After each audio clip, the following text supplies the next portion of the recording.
दूर एक जंगल विभिन्न प्रकार चढ़ई मिलमिशी रोते। दिने से जंगल को एक दुष्ट चिल चली आसिला।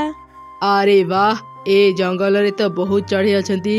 हेले मु जदि एमिति चढ़ई मानकु धरी धरी खाइबी समस्ते सतर्क होइजिबे। मते किछि एमिति उपाय बाहर करबाकू पड़िबो जेमिति मु सहजरे चढ़ई मानकु खाई परिबी आउ एकथा अन्य माने जानि परिबेनी। अरे हाँ, मते एक उपाय मिलगला। एबे जाए काम रे लागी पड़े। एमिति चिल एक खोला पड़िया देखी सेठारे एक बड़ गात कला। से गात उपरी किछि सुखिला पत्र घोड़ेकी रखिदेला। से एमिति घोड़े देइथिला जे जना पड़ु नथिला सुखिला पत्र तळे एक बड़ गात अछि। तापरे से सुखिला पत्र उपरी किछि चाउळ दाना रखिदेला। एबे देखिबी मो जाल रे केमिति चढ़ई पड़िबेनी। तळकु जाई देखे कोउ चढ़ई आगे जाल रे पड़ुची। तापरे चिल से गात भितर लुचि रहिला। किछि समय परे गोटे मिठू सेठको आसिला। से चाउळ दाना देखि कहिला, अरे वाह, आज मते बिना परिश्रम रे एते खाइबा मिलिगला। आउ को चढ़ई एठाको आसीबा पूर्वरु मुई सबु चाउळ दाना नै जाए। एमिति कही मिठू से चाउळ दाना आनिबा पई जेमिति सुखिला पत्र ऊपर को गला से गात भितर पड़ी गला। तळे थिला चिल। हा हा हा, आस मिठू आस, एबे मु तते खाई मो भोक मेंटीबी। अरे बाप रे, मुए कोठी पड़ी गली। चाउळ दाना लोभरे मु चिलर जाल रे पड़ी गली। बंचाओ मते, किए बंचाओ। चिल ताकू आउ किछि कहिबार सुजोग न देई मिठू को मारी खाइदेला। एमिति प्रतिदिन से चढ़ई मानकु खाउथिला। सेई जंगल रे रहुथिला एक छोट सनेली चढ़ई। विपद समय रे से समस्तको सहाय्य करुथिला। एमिति दिने राति रे, अरे मो घर छत हठात भांगी गला केमिति। एते राति रे मो एबे कोठी कि छिपी। ए वर्षा पानी रे बेसी समय रहिले मो देह खराब हेइ जिवो। आज राति मो पाख पड़ोसी काउ घर को जाई थाए। काली सकाळे मो घर मरामती करि नेबी। तापरे से चढ़ई काउर घर को गला आउ ता घर कबाट बाड़ीला। अरे चढ़ई, एते राति रे हम घर कबाट काहेकि बाड़ौचु? तू कौन आज राति हमको सोइबाकू देबुनी? कथा कौन कि चंपा काऊ, ए वर्षा पाई मो घर छत भांगी जाईची। मो घर भितरे पानी पड़ुची। आज राति मते तो घरे रहिबाकू देइथा। सकाळ हेले मो घर मरामती करि नेबी। अरे अरे, बुद्धिमती चढ़ई घरे पानी पसिगला। मु तो शुणिथिली चढ़ई तू बहुत बुद्धिमान आउ परिश्रमी। एथर वर्षा हेबा आगरु तू तो घर छत ठीक करि पारिलुनी केमिति? चढ़ई माने तो बुद्धि को भारी प्रशंसा करती। एबे जाउनु निज बुद्धि नहीं निज घर ठीक करिबु। आमको विरक्त करनी। तू एठू चली जा। मु तते मो घरे रखी पारिबिनी। एमिति रे भी मो घर बहुत छोट। तू मो घरे रही पारिबुनी। समस्ते सनेली चढ़ईर प्रशंसा करबा कथा को काउर स्त्री सही पारु नथिला। आज सुजोग पाइला परे से चढ़ईर अपमान कला। चंपा काऊ, प्रकृतरे तो घर छोट नुह, तो मनटा छोट। तो पाखक आज साहाय्य पाई आसिली बोली तो मते एते अपमान करूचु। हौ ठीक अछि, मु एबे जाउची। एमिति चढ़ई सेठारु चली आसिला।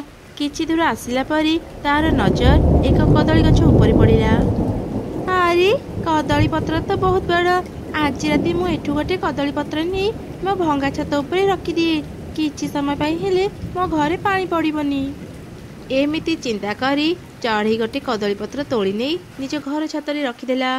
जा फल घर भितर आउ पानी पड़िलानी। परदिन सकाळे वर्षा छाड़ीगला। काउर स्त्री खाइबा खोजिबा पई बाहर को जाइथिला। हेले संध्या होला परे भी से आउ घर को फेरिलानी। काउ ताकू जंगल सारा खोजिला हेले पाइलानी। शेषरे से एक गछ डाल रे बसी कांदुथिला। अरे काऊ, तू एठी बसी एमिति कांदुचु कोन पई? काली सकाळे मो देह खराब थिबारु मो स्त्री खाइबा आनिबा पई जाइथिला। हेले एजाय से घर को फेरिनी। मु ताकू जंगल सारा खोजी सारिलेनी। हेले ताकू कोउठी भी पाउनी। जंगल रे कौन हेउची के जानी। सबु चढ़ई धीरे धीरे केमिति हजी जाउचंती जानी होउनी। कौन हेला? तमे माने एठी बसी कौन कथा हेउच? काऊ भाई, तमे कांदुचो कौन पई? काऊ ताकू सबु घटना कहिला। केवल चंपा काऊ नुह, आम जंगल रे एमिति अनेक चढ़ई हजी जाउचंती। किछि कोन ना सोनेली चढ़ई, नहले आमे भी दिने एमिति हजी जिबा। किंतु मु एथिरे कोन करि परिबी? मु तो ए विषय किछि भी जानिनी। सेमाने जेतेबेले एमिति कथा हेउथिले एक छोट प्रजापति सेठा कसी कहिला, मो ଜାଣେ ସବୁ ଚଢ଼େଇ କେମିତି ହଜି ଯାଉଛନ୍ତି। ମୁଁ ଆଜି ସକାଳେ ଏକ ଫୁଲ ଉପରେ ବସିଥିଲି, ହଠାତ୍ ମୁଁ ଦେଖିଲି ଆରେ ବା, ଏଠି ଏତେ ଚାଉଳଦାନା ଅଛି। ଭଲ, ଆଜି ମତେ ଆଉ ଖାଇବା ଖୋଜିବାକୁ ପଡିବନି। ଚାଲ ଶୀଘ୍ର ମୁଁ ଏଇ ଚାଉଳଦାନା ନେଇ ଘରକୁ ଯାଏ।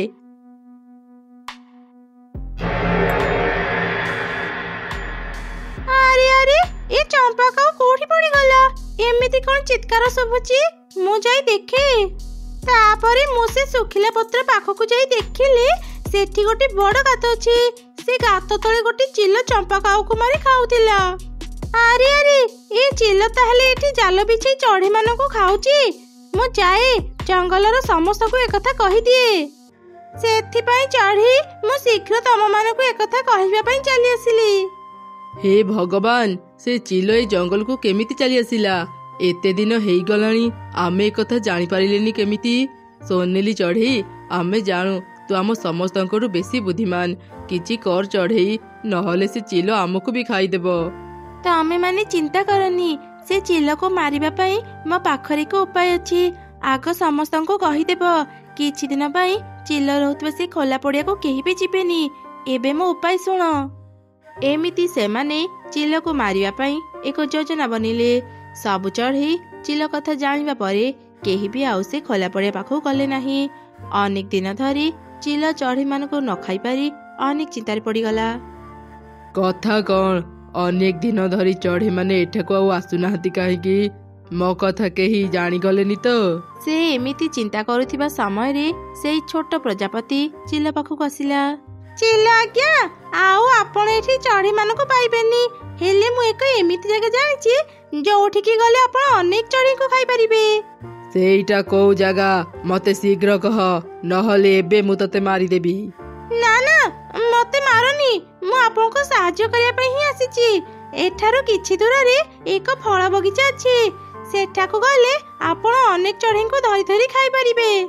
ପ୍ରଜାପତି ପାଖରୁ ଏମିତି ଶୁଣି ଚିଲ ଶୀଘ୍ର ସେ ଯାଉଗଲା। ସେପଟେ ସବୁ ଚଢ଼େଇ ଆଗରୁ ହିଁ ସେ ଫଳ ବଗିଚା ପାଖରେ ଏକ ବଡ଼ ଗାତ କରି ତା ଭିତରେ କିଛି ବିଷାକ୍ତ ପୋକ ଆଉ କଙ୍କଡ଼ା ରଖି ଦେଇଥିଲେ।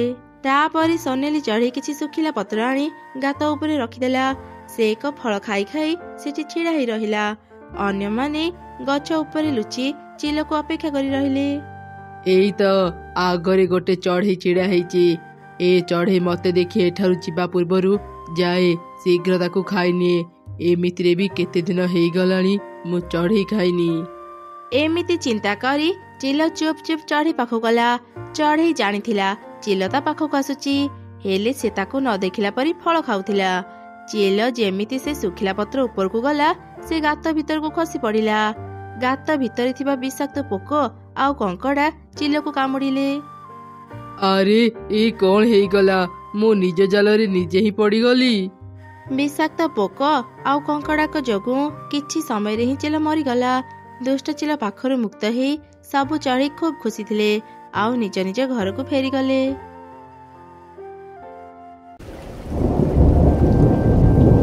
ଆରେ ଆରେ, କେତେ ଜୋରେ ବର୍ଷା ପବନ ହେଉଛି।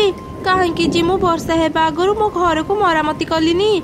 ଏମିତି ଆଉ କିଛି ସମୟ ବର୍ଷା ଦେଲେ ତ ମୋ ଘର ଭାଙ୍ଗିଯିବ। ବଗର କଥା ସରିଛି କି ନାହିଁ, ପବନ ଯୋଗୁଁ ତା ଘର ତଳେ ପଡ଼ି ଭାଙ୍ଗିଗଲା।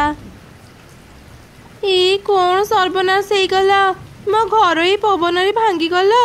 ଏବେ ମୁଁ ଏଇ ଝଡ଼ ବର୍ଷା ରାତିରେ କୋଉଠିକି ଯିବି? ନା, ଏମିତି ବସି ରହିବିନି। ଆଗକୁ ଯାଇ ଆଜି ରାତି ରହିବା ପାଇଁ ଆଶ୍ରୟ ଖୋଜି ଦେଖେ। ଏମିତି କହି ବଗ ଆଗକୁ ଗଲା। କିଛି ଦୂର ଗଲା ପରେ ସେ ଦେଖିଲା ଗୋଟେ ଗଛ ତଳେ ଏକ ବଡ଼ କଖାରୁ ଘର ଅଛି। ଆରେ ଆରେ, ଏଠି ଏତେ ବଡ଼ ଗୋଟେ କଖାରୁ ଘର ଅଛି। କିଏ ଘରେ ରହୁଛି? ମୁଁ ଯାଇ ତାକୁ ସାହାଯ୍ୟ ମାଗେ। କିଏ ଅଛ ଏ ଘରେ? ଦୟାକରି କବାଟ ଖୋଲ।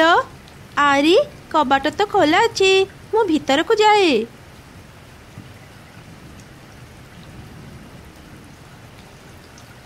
ବା, ଏ ଘରେ ତ କେହି ବି ନାହାନ୍ତି। ଆଜିଠୁ ଏ ଘର ମୋର।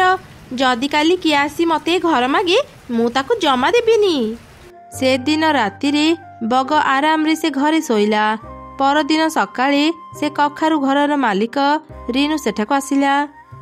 ଏଇ, କିଏ ତୁ? ମୋ ଘରେ କାହିଁକି ଶୋଇଛୁ? ଉଠ ଉଠ କହୁଛି, ଏ ଘର ମୋର, ତୁ ମୋ ଘରୁ ବାହାର। ତତେ କଣ ଦେଖାଯାଉନି ମୁଁ କିଏ? ମୁଁ ହେଉଛି ବଗ। ଏ ଘରୁ ତୁ କଣ ମତେ ବାହାରିବାକୁ କହୁଛୁ? ଏ ଘର ମୋର, ତୁ ମୋ ଘରୁ ବାହାର। ତୋ ଘର ମାନେ? ତୋ ମୁଣ୍ଡ ବୋଧେ ଖରାପ ହେଇଯାଇଛି। ଏ କଖାରୁ ଘର ମୋର।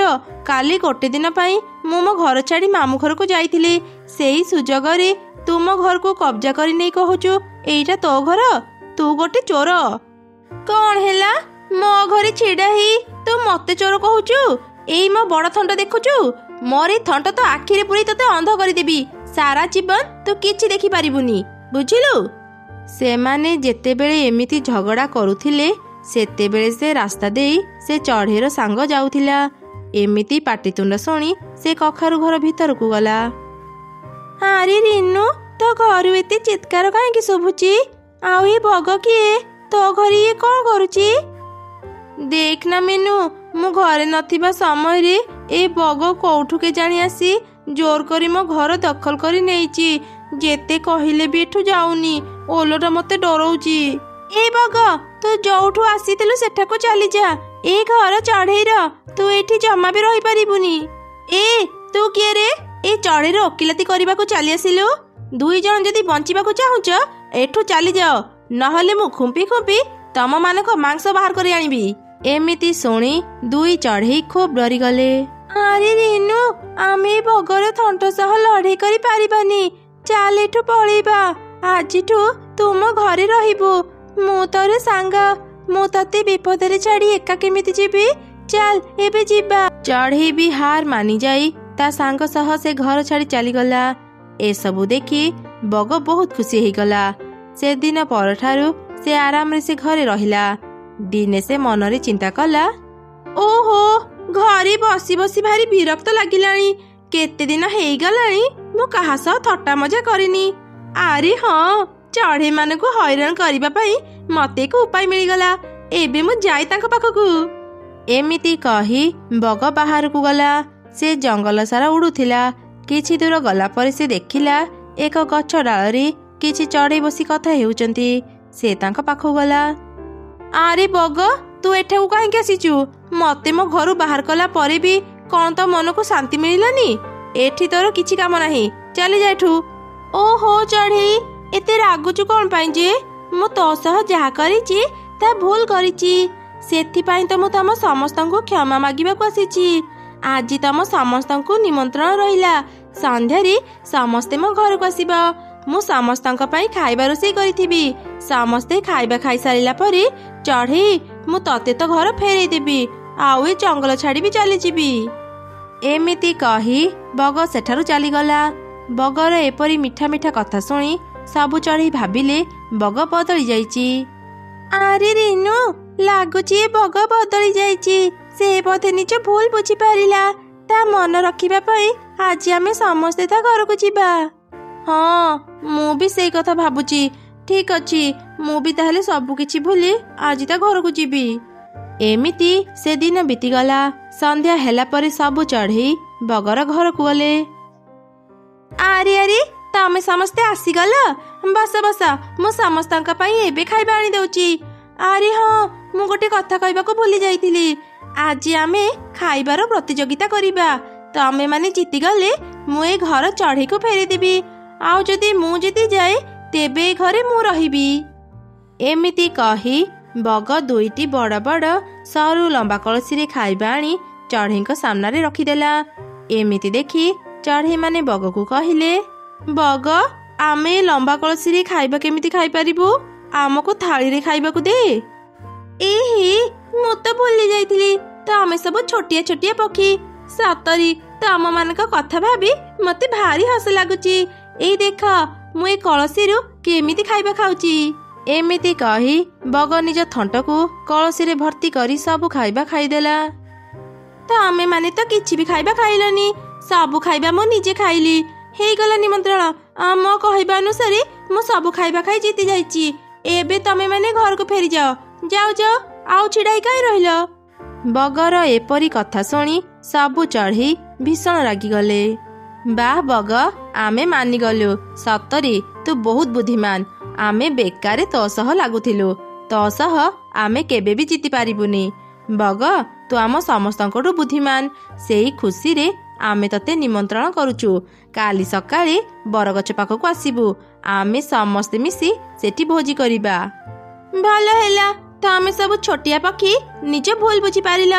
ତମମାନଙ୍କ କଥା ଶୁଣି ମୁଁ ଖୁସି। ହଉ, ମୁଁ କାଲି ସକାଳେ ସେ ବରଗଛ ପାଖକୁ ଯିବି। ତାପରେ ସବୁ ଚଢ଼େଇ ସେଠାରୁ ଚାଲିଗଲେ। ପରଦିନ ସକାଳେ ବଗ ସେ ବରଗଛ ପାଖକୁ ଗଲା। ଆଗରୁ ହିଁ ସବୁ ଚଢ଼େଇ 2ଟି ଥାଳିରେ ସୋରିଷ ଆଉ ମୁଗ ଦାନା ସଜେଇକି ରଖିଥିଲେ। ବଗ, ତୁ ଆସିଗଲୁ। ଦେଖ ଦେଖ, ଆମେ ତୋ ପାଇଁ କେତେ ସାରା ସୋରିଷ ଆଉ ମୁଗ ଦାନା ସଜେଇକି ରଖିଦେଇଛୁ। ଏବେ ଏସବୁ ପେଟ ପୁରା ଖା। ଏସବୁ ତମେ ମାନେ କ'ଣ କରୁଛ? ମୋରି ଲମ୍ବା ଥଣ୍ଟରେ ଏ ଶୁଖିଲା ସୋରିଷ ମୁଗ ଦାନା ମୁଁ ଖାଇବି କେମିତି? ମୋ ସହ ଏମିତି କରିବାକୁ ତମମାନଙ୍କୁ ଟିକେ ଲାଜ ଲାଗିଲାନି? ଲାଜ? କ'ଣ ପାଇଁ ଲାଜ ଲାଗିବ? ତୁ ତ ଜାଣୁ ଆମେ ଛୋଟ ପକ୍ଷୀ। ତାପରେ ବି ତୁ ଆମକୁ ଏତେ ବଡ଼ ବଡ଼ ଲମ୍ବା କଳସିରେ ଖାଇବା ଦେଇଥିଲୁ। ଆଜି ତୋର ସେ ବଡ଼ ଥଣ୍ଟରେ ତୁ କ'ଣ ଖାଇବା ଖାଇପାରିବୁନି? ରହ, ଏବେ ଆମେ ତତେ ଶିଖେଇ ଦଉଛୁ। ଏମିତି କହି ସବୁ ଚଢ଼େଇ ମିଶି 2 ଥାଳି ଭର୍ତ୍ତି ସୋରିଷ ଆଉ ମୁଗ ଦାନା ଖାଇଦେଲେ। ଏସବୁ ଘଟଣା ଦେଖି ବଗ ନିଜ ଭୁଲ ବୁଝିପାରିଲା। ଆଉ ମୋତେ ଅପମାନ ଦିଅନି। ମୁଁ ମୋ ଭୁଲ ବୁଝିପାରିଲି। ତମମାନଙ୍କ ସହ ଥଟ୍ଟା ମଜା କରିବାକୁ ଯାଇ ମୁଁ ନିଜେ ଅପମାନ ପାଇଗଲି। ଚଢ଼େଇ, ମୁଁ ତତେ ତ ଘର ଫେରେଇ ଦଉଛି। ଆଉ ଏ ଜଙ୍ଗଲ ଛାଡ଼ି ମୁଁ ଏବେ ଚାଲି ଯାଉଛି। ଏମିତି କହି ବଗ ସେ ଜଙ୍ଗଲ ଛାଡ଼ି ଚାଲିଗଲା। ତା ଦେଖି ସବୁ ଚଢ଼େଇ ତା ଉପରେ ହସିଲେ। ସେମାନେ ସେ ଦୁଷ୍ଟ ବଗକୁ ଜଙ୍ଗଲରୁ ବାହାର କରି ନିଜ ନିଜ ଘରକୁ ଫେରିଗଲେ। ଚଢ଼େଇ ନିଜ କଖାରୁ ଘରକୁ ଫେରି ପାଇ ଖୁବ୍ ଖୁସି ହେଇଗଲା ଆଉ ଆରାମରେ ତା ନିଜ ଘରେ ରହିଲା।